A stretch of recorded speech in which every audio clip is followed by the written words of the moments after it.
Hi everybody, it's Comic Impact, Darren, Throwback Thursday. Mix all of those things together and you'll get what we're doing.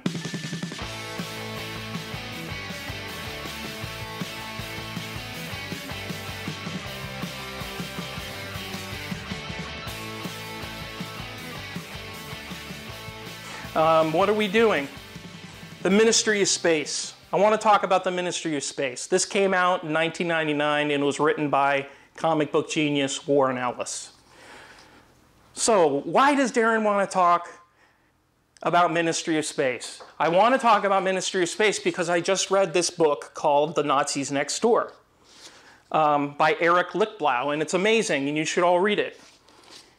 The premise of that book is how many Nazis the United States funneled into the United States funneled into our country after World War II, including the rocket scientists, like all the rocket scientists like Wernher von Braun and those guys were all brought in under an official program called Operation Paperclip.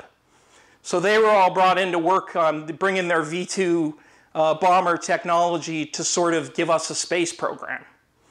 And not only that, we also imported a bunch of Nazis to work for the CIA and the FBI concurrently. So that's the book I read.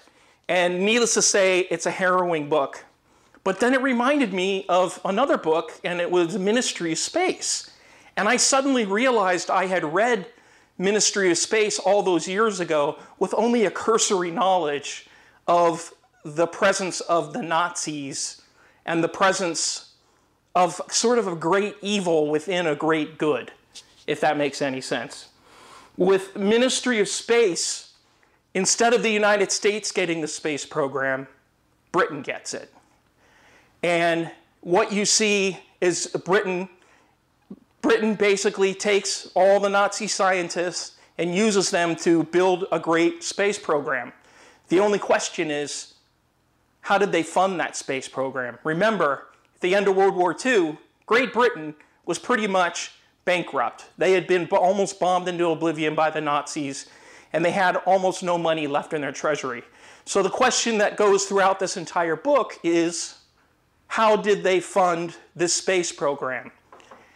And when you find out how they fund the space program, your jaw's going to drop. And this is just a little gem that in the last really golden age of comics, in my opinion, which was the stuff going on over at Wildstorm and Image in 2001, like 1999 to 2001. And Warren Ellis just drops this amazing piece of science fiction that's sort of inspired by Dan Dare, but it's got something about the Nazis and the dark legacy that they leave.